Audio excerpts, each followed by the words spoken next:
कृष्णा। हम लोग बलराम जी की कथा, जो बलराम जी ने वृंदावन में किया, द्विविध। कभी भगवान राम का सोचो सखा के रूप में भगवान ने राम जी ने वानरों को ही तो एक सेना, वानरों की सेना बनाई थी, जिसमें द्विविध ये सब थे। द्विविध, नील, नल, ये सब बड़े बड़े वीर थे। द्विविध कितना वीर था अभी हम लोग कल की कथा में देखे हैं। समुद्र में जब वह स्नान करने के लिए जाता था तो पानी जो उछालता था तो उस समुद्र के किनारे तट पर कई गांव जो है पानी में बह जाते। 10,000 हाथियों का बल। उसको बलराम जी ने बहुत आसानी से एक घूसे में जत्रु स्थान हंसली पर, और जब वो उनका जो अस्त्र था ना, बलराम जी का मूल अस्त्र था हल और मूसल, उसको अलग रख दिया। कहा कि अब इससे नहीं तुमको मारेंगे तो हमारी बदनामी हो जाएगी।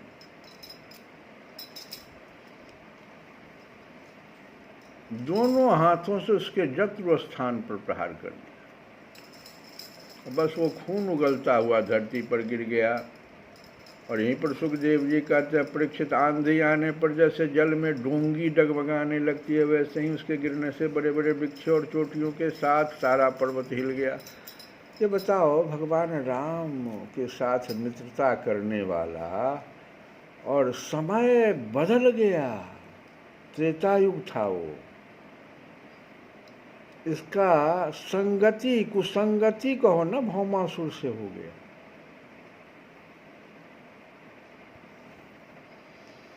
कहा नहीं जा सकता। इसलिए हम कहते हैं बार बार, कल भी कथा में कहे कि अगर आप अपने बच्चों को नहीं धर्म की शिक्षा दीजिएगा तो कुसंगति उसको ले डूबेगा, आप पछताते रह जाइएगा।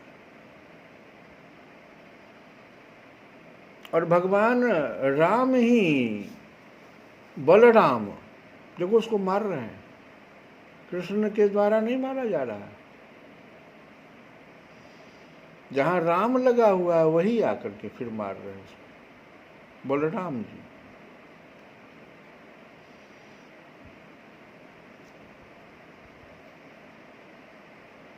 सारे आकाश में देवता लोग जय जयकार करने लगे, नमो नमः। ऋषि मुनि साधु साधु के नारे लगाने लगे और बलराम जी पर फूलों की वर्षा करने लगे। और परीक्षित, द्विविध ने जगत में बड़ा उपद्रव मचा रखा था, अतः भगवान बलराम जी ने उसे इस प्रकार मार डाला। और फिर वे द्वारिकापुरी में लौट आए। उस समय सभी पुरजन परिजन भगवान बलराम की प्रशंसा कर रहे थे। सुखदेव जी कहते हैं, परीक्षित और सुनो बलराम जी का कुछ। तुम पूछे ना कि भगवान कृष्ण की कथा तो बहुत बताए आप, जरा बलराम जी की भी कुछ कथा बताइए तो सुनो परीक्षित। जामवती नंदन सांब अकेले ही बहुत बड़े बड़े वीरों पर विजय प्राप्त करने वाले थे। वे स्वयंवर में स्थित दुर्योधन की कन्या लक्ष्मणा को हर लाए। इससे कौरवों को बड़ा क्रोध हुआ। वे बोले, यह बालक बहुत ढीठ है, देखो तो सही, इसने हम लोगों को नीचा दिखाकर बलपूर्वक हमारी कन्या का अपहरण कर लिया। वह तो इसे चाहती भी नहीं थी, अतः इस ढीठ को पकड़कर बांध लो। यदि यदुवंशी लोग रुष्ट भी होंगे तो वे हमारा क्या बिगाड़ लेंगे। वे लोग हमारी ही कृपा से हमारी ही दी हुई धन धान्य से परिपूर्ण पृथ्वी का उपभोग कर रहे हैं। यदि वे लोग अपने इस लड़के के बंदी होने का समाचार सुनकर यहाँ आएंगे तो हम लोग उनका सारा घमंड चूर चूर कर देंगे और उन लोगों के मिजाज वैसे ही ठंडे हो जाएंगे जैसे संयमी पुरुष के द्वारा प्राणायाम आदि उपायों से बस में की हुई इंद्रियां जो हमारी है वो प्राणायाम का बड़ा महत्व है। प्राणायाम कीजिए, हमारी जो ये कर्मेंद्रियां हैं ये बड़ा पवित्र हो जाती है। ज्ञानेंद्रियों पर भी प्राणायाम का प्रभाव पड़ता है। ऐसा विचार करके कर्ण, शल, भूरिश्रवा, यज्ञ केतु और दुर्योधन आदि वीरों ने कुरुवंश के बड़े बूढ़ों की अनुमति ली तथा सांब को पकड़ लेने की तैयारी की। जब महारथी सांब ने देखा कि धृतराष्ट्र के पुत्र मेरा पीछा कर रहे हैं तब वे एक सुंदर धनुष चढ़ाकर सिंह के समान अकेले ही रणभूमि में डट गए। इधर कर्ण को मुखिया बनाकर कौरव वीर धनुष चढ़ाए हुए सांब के पास आ पहुंचे और क्रोध में भरकर उनको पकड़ लेने की इच्छा से खड़ा रह इस प्रकार ललकारते हुए बाणों की वर्षा करने लगे। परीक्षित, यदुनंदन सांब औचित्य ऐश्वर्यशाली भगवान श्री कृष्ण के पुत्र थे। कौरवों के प्रहार से वे उन पर चिढ़ गए जैसे सिंह तुच्छ हरिणों को पराक्रम देखकर चिढ़ जाता है। सांब ने अपने सुंदर धनुष का टंकार करके कर्ण आदि 6 वीरों पर जो अलग अलग 6 रथों पर सवार थे 6 बाणों से एक साथ अलग अलग प्रहार किया। उनमें से 4 बाण उनके 4 घोड़ों पर, एक उनके सारथियों पर और एक उन महान धनुषधारी रथी वीरों पर छोड़ दिया। सांब के इस अद्भुत हस्तलाघव को देखकर विपक्षी वीर भी मुक्त कंठ से उनकी प्रशंसा करने लगे। इसके बाद उन 6 वीरों ने एक साथ मिलकर सांब को रथहीन कर दिया। 4 वीरों ने एक बाण से उनके 4 घोड़ों को मारा, एक ने सारथी को और एक ने सांब का धनुष काट डाला। इस प्रकार कौरवों ने युद्ध में बड़ी कठिनाई और कष्ट से सांब को रथहीन करके बांध लिया। इसके बाद वे उन्हें तथा अपनी कन्या लक्ष्मणा को लेकर जय मनाते हुए हस्तिनापुर लौट आए। परीक्षित, नारद जी से यह समाचार सुनकर यदुवंशियों को बड़ा क्रोध आया। वे महाराज उग्रसेन की आज्ञा से कौरवों पर चढ़ाई करने की तैयारी करने लगे। बलराम जी कलह प्रधान कलयुग के सारे पाप ताप को मिटाने वाले हैं। उन्होंने कुरुवंशियों और यदुवंशियों के लड़ाई झगड़े को ठीक न समझा। यद्यपि यदुवंशी अपनी तैयारी पूरी कर चुके थे फिर भी उन्होंने उन्हें शांत कर दिया और स्वयं सूर्य के समान तेजस्वी रथ पर सवार होकर हस्तिनापुर गए। उनके साथ कुछ ब्राह्मण और यदुवंश के बड़े बूढ़े भी गए। उनके बीच बलराम जी की ऐसी शोभा हो रही थी मानो चंद्रमा ग्रहों से घिरे हुए हों। हस्तिनापुर पहुंचकर बलराम जी नगर के बाहर एक उपवन में ठहर गए और कौरव लोग क्या करना चाहते हैं इस बात का पता लगाने के लिए उन्होंने उद्धव जी को धृतराष्ट्र के पास भेजा। उद्धव जी ने कौरवों की सभा में जाकर धृतराष्ट्र, भीष्म पितामह, द्रोणाचार्य, वाहलीक और दुर्योधन को विधिपूर्वक अभ्यर्थना वंदना की और निवेदन किया कि बलराम जी पधारे हैं। अपने परम हितैषी और प्रियतम बलराम जी का आगमन सुनकर कौरवों की प्रसन्नता की सीमा न रही। वे उद्धव जी का विधिपूर्वक सत्कार करके अपने हाथों में मांगलिक सामग्री लेकर बलराम जी की अगवानी करने चले। फिर अपनी अपनी अवस्था और संबंध के अनुसार सब लोग बलराम जी से मिले तथा उनके सत्कार के लिए उन्हें गौ अर्पण की एवं अर्घ्य प्रदान किया। उनमें जो लोग भगवान बलराम जी का प्रभाव जानते थे उन्होंने सिर झुकाकर उन्हें प्रणाम किया। तदंतर उन लोगों ने परस्पर एक दूसरे का कुशल मंगल पूछा और यह सुनकर कि सब भाई बंधु सकुशल हैं, बलराम जी ने बड़ी धीरता और गंभीरता के साथ यह बात कही कि सर्वसमर्थ राजाधिराज महाराज उग्रसेन ने तुम लोगों को एक आज्ञा दी है। पहला लाइन देखो, आज्ञा दिया। महाराज उग्रसेन ने तुम लोगों को एक आज्ञा दी है। कौन महाराज उग्रसेन? सर्व समर्थ राजाधिराज। तुम लोग राजा हो सकते हो, महाराजा हो सकते हो, उसे तुम लोग एकाग्रता और सावधानी के साथ सुनो और अविलंब उसका पालन करो। उग्रसेन जी ने कहा है, हम जानते हैं कि तुम लोगों ने कईयों ने मिलकर अधर्म से अकेले धर्मात्मा सांब को हरा दिया और बंदी बना लिया है। यह सब हम इसलिए सह लेते हैं कि हम संबंधियों में परस्पर फूट न पड़े, एकता बनी रहे। अतः अब झगड़ा मत बढ़ाओ। सांब को उसकी नववधू के साथ हमारे पास भेज दो। परीक्षित, बलराम जी की वाणी वीरता, शूरता और बल पौरुष के उत्कर्ष से परिपूर्ण और उनकी शक्ति के अनुरूप थी। यह बात सुनकर कुरुवंशी क्रोध से तिलमिला उठे। वे कहने लगे, अहो, यह तो बड़े आश्चर्य की बात है। सचमुच काल की चाल को कोई टाल नहीं सकता। तभी तो आज पैरों की जूती उस सिर पर चढ़ना चाहती है जो श्रेष्ठ मुकुट से सुशोभित है। इन यदुवंशियों के साथ किसी प्रकार हम लोगों ने विवाह संबंध कर लिया। ये हमारे साथ सोने बैठने और एक पंक्ति में खाने लगे। हम लोगों ने ही इन्हें राज सिंहासन देकर राजा बनाया और अपने बराबर बना लिया। ये यदुवंशी चंवर, पंखा, शंख, श्वेत छत्र, मुकुट, राज सिंहासन और राजोचित सैया का उपभोग इसलिए कर रहे हैं कि हमने जानबूझकर इस विषय में उपेक्षा कर रखी है। बस अब हो चुका। यदुवंशियों के पास अब राज चिन्ह रहने की आवश्यकता नहीं। उन्हें उनसे छीन लेना चाहिए। जैसे सांप को दूध पिलाने वालों के लिए ही घातक है, वैसे ही हमारे लिए दिए हुए राज चिन्हों को लेकर ये यदुवंशी हमसे ही विपरीत हो रहे हैं। देखो तो भला, हमारे ही कृपा प्रसाद से तो इनकी बढ़ती हुई और अब ये निर्लज्ज होकर हम ही पर हुकूमत चलाने चले। शोक है।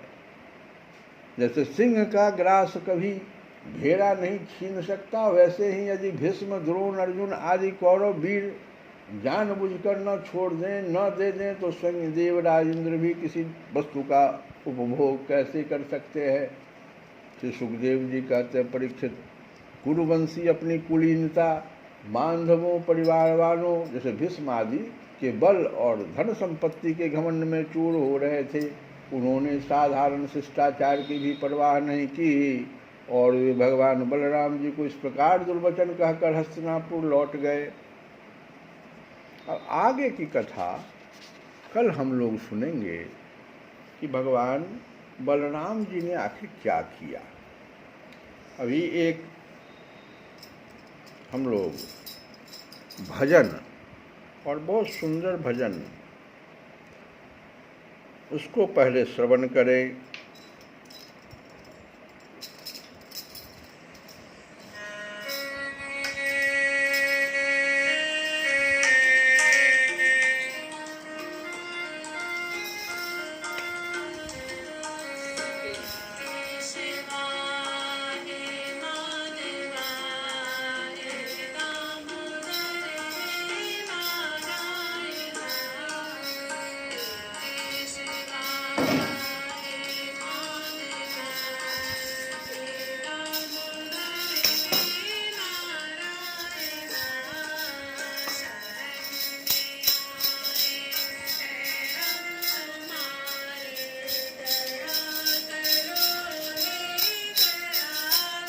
भगवन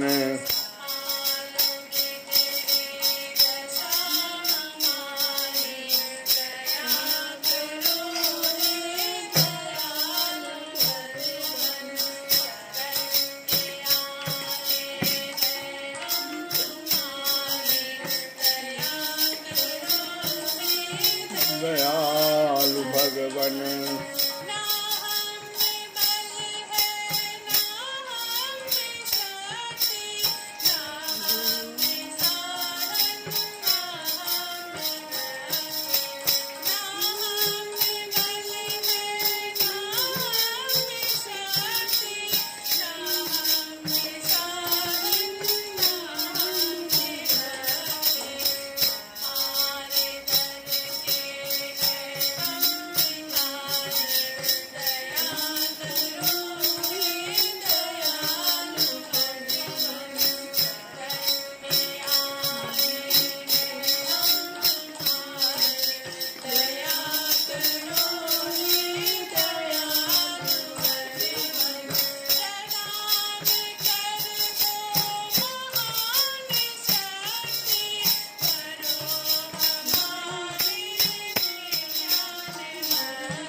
हे नाथ नारायण वासुदेवा, हे नाथ नारायण वासुदेवा, हे नाथ नारायण वासुदेवा, हे नाथ नारायण वासुदेवा। श्री कृष्ण गोविंद हरे मुरारे, हे नाथ नारायण वासुदेवा। श्री कृष्ण गोविंद हरे मुरारे, हे नाथ नारायण वासुदेवा। ओ हे नाथ नारायण वासुदेवा, हे नाथ नारायण वासुदेवा, हे नाथ नारायण वासुदेवा, हे नाथ नारायण वासुदेवा। श्री कृष्ण गोविंद हरे मुरारे, हे नाथ नारायण वासुदेवा। हरे राम हरे राम, राम राम हरे हरे, हरे कृष्ण कृष्ण कृष्ण हरे हरे, हरे राम हरे राम, राम राम हरे हरे, हरे कृष्ण कृष्ण कृष्ण हरे हरे।